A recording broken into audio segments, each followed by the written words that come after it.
गरीब भाई की अमीर बहन। किशोर और पिद्दी दो भाई बहन थे। पिद्दी बहुत खर्चीले स्वभाव की थी। वो जितना कमाती अपने ऐशो आराम में पैसे उड़ा दिया करती।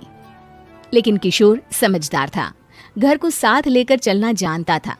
अपनी बहन के जितना कमाता तो नहीं था, लेकिन फिर भी वो किसी तरह घर का खर्च चला लेता था। एक दिन पिद्दी किशोर से कहती है, किशोर तुम थोड़ा ज्यादा क्यों नहीं कमाते? मेरे दोस्त रोज मेरा मजाक उड़ाते हैं। अरे बहन, मैं कोशिश तो कर रहा हूँ। अच्छा सुनो, अगले महीने रक्षाबंधन है, मुझे सोने का हार चाहिए, इससे कम कुछ भी ना लूंगी। अरे दिला दूंगा बहन। किशोर को पूरी रात नींद नहीं आती। उसके दिमाग में बस ये चल रहा था कि उसकी माली हालत इतनी बिगड़ चुकी है, अब वो सोने का हार कहाँ से लाएगा। अगले दिन किशोर सुबह सुबह घर से ये बोलकर निकल गया कि पिद्दी, मैं गांव से बाहर जा रहा हूँ, कुछ दिन घर नहीं आऊंगा। किशोर ने अपने काम के साथ साथ फेरी में कपड़े बेचने भी शुरू कर दिए, जिससे वो ज्यादा से ज्यादा पैसे कमा सके। रात में वो एक बिल्डिंग की चौकीदारी भी करने लगा। अपने काम से थोड़ा बहुत समय निकालकर बस कुछ घंटे की नींद ले पाता था। और कब वो कुछ दिन एक महीने में बदल गए और रक्षाबंधन भी आ गया, पता ही नहीं चला। लेकिन किशोर अभी तक घर वापस नहीं लौटा। जहां वो काम करता था, पिद्दी के नाम का गुल्लक रखा हुआ था। किशोर ने उस गुल्लक को फोड़ा और सारे पैसे इकट्ठा करके एक सोने का हार खरीद लिया। घर में पिद्दी किशोर का इंतजार कर रही थी। तभी किशोर आता है। कहाँ चले गए थे? 4 दिन का कहा था और 1 महीने से पता नहीं कहाँ गायब हो गए थे। मैंने बस एक हार मांगा था और तुमने तो घर ही छोड़ दिया। अरे मुझे थोड़ा काम मिल गया था। कुछ नहीं, सब समझती हूँ, बहाने थे तुम्हारे। अपनी बहन के लिए इतना भी नहीं कर सकते, कैसे भाई हो? चलो यहाँ बैठो, राखी बांधती हूँ। पिद्दी ने किशोर को राखी बांधी। वैसे ही किशोर ने अपनी बहन के हाथ में सोने का हार रख दिया। उसकी खुशी का कोई ठिकाना नहीं था। वो मिठाई खिलाए बिना ही नेकलेस लेकर चली गई और शीशे के सामने अपने गले में हार रखकर देखने लगी। किशोर ने लड्डू उठाया और खुद ही खा लिया। ऐसे कई साल गुजर गए। एक दिन पिद्दी की नौकरी छूट गई। अब वो पूरी तरह किशोर पर डिपेंड हो गई थी। आए दिन किशोर को अपने महंगे महंगे शौक गिनाकर उससे पैसे मांगा करती थी। किशोर कुछ पैसे देना, मुझे पार्लर जाना है। किशोर बिना कुछ बोले उसे पैसे दे देता। ये क्या, 500? अरे इतने में तो मुझे पार्लर में एंट्री मिलेगी बस। अच्छा देता हूँ ना ज्यादा। अरे कैसे भाई हो, अपनी बहन के लिए इतना भी नहीं कर सकते। किशोर ने जेब से 2000 का नोट निकाला और उसे दे दिया। किशोर गरीबी में रह लेता था, लेकिन अपनी बहन को कभी कोई कमी नहीं होने देता था। बेटा, पिद्दी तुम्हारी बहन है, उसे कभी किसी चीज की कमी मत होने देना और उसका ध्यान रखना, क्योंकि भाई का फर्ज होता है अपनी बहन का ध्यान रखना। किशोर ने माँ की कही ये बात हमेशा के लिए याद कर ली थी। शायद माँ की इसी बात की वजह से किशोर पिद्दी की हर जिद पूरी करता चला आ रहा था। किशोर, आज मैं अपने दोस्तों के साथ पार्टी करने जा रही हूँ, मुझे कुछ पैसे दो ना। किशोर पिद्दी को समझाता है, लेकिन पिद्दी नाराज होकर चली गई और अपने कमरे में सुबक सुबक कर रोने लगी। किशोर अपनी जेब से कुछ पैसे निकालता है और पिद्दी को दे देता है।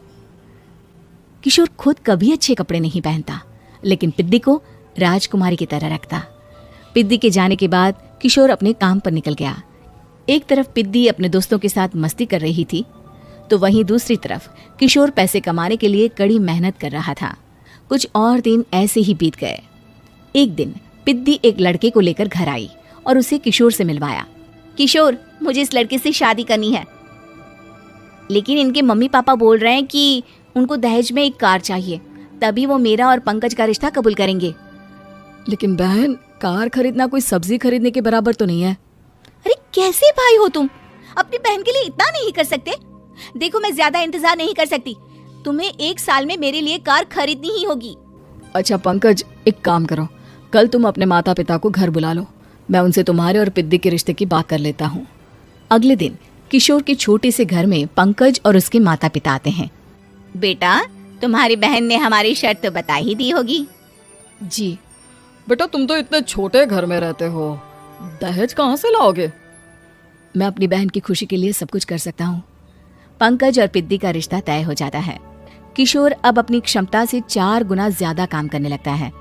सुबह सबके घरों में न्यूज़पेपर फेंकता, दिन में मजदूरी करता और रात में चौकीदारी करता। खूब मेहनत करके किशोर ने अपनी बहन की शादी के लिए पैसे जुटा लिए। उसने अपनी बहन के लिए कार खरीद ली। जब वो पिद्दी के ससुराल वालों से मिलने गया तो उन्होंने किशोर से और पैसों की मांग की। इस बार किशोर हार चुका था। पिद्दी माफ करना, मैं तुम्हारी शादी उस लड़के से नहीं कर सकता। वो लालची लोग हैं, उन्हें सिर्फ पैसों से मतलब है। देखो किशोर, मैं पंकज से ही शादी करूंगी। क्योंकि पिद्दी ने तो किशोर की बात न मानने की जैसे कसम खा रखी थी। किशोर ने पंकज को घर बुलाया। पंकज, तुम अपने माता पिता को समझाते क्यों नहीं हो? भैया, वो हमारी शादी के लिए मान गए, मेरे लिए तो यही बहुत बड़ी बात है। हम एक काम कर सकते हैं, दहेज की रकम में से कुछ पैसे मैं आपको दे देता हूँ। अरे लेकिन समाज वाले क्या कहेंगे? अरे जब दुनिया को पता चलेगा तब ना। अच्छा, कुछ पैसे मैं अपने मालिक से कर्ज में ले लेता हूँ। कुछ पैसे पंकज देता है, कुछ वो कर्जा लेता है और अपनी उम्र भर की कमाई वो अपनी बहन की शादी में लगा देता है। आखिर में पंकज और पिद्दी की शादी हो जाती है। पिद्दी की विदाई के बाद किशोर बिल्कुल अकेला पड़ जाता है। अब उसका कमाने में भी मन नहीं लगता। उधारी वाले रोज घर में आकर बैठ जाते हैं। अरे किशोर, अब तो पिद्दी की शादी को 5 साल हो गए, अब तो हमारा पैसा लौटा दो। चाचा, पिद्दी के जाने के बाद किसी भी काम में मन नहीं लगता। अरे तो हमारा पैसा कैसे वापस मिलेगा? जी, कुछ करता हूँ मैं। किशोर के ऊपर बहुत सा कर्जा चढ़ गया था, इसलिए उसने तय किया कि वो ये घर बेचकर सबके पैसे लौटा देगा। अगली सुबह शहर के किसी साहूकार को उसने अपना घर बेच दिया और सबके पैसे लौटा के वो गांव छोड़कर चला गया। पिद्दी ने शादी के बाद कभी अपने भाई का हाल तक नहीं पूछा।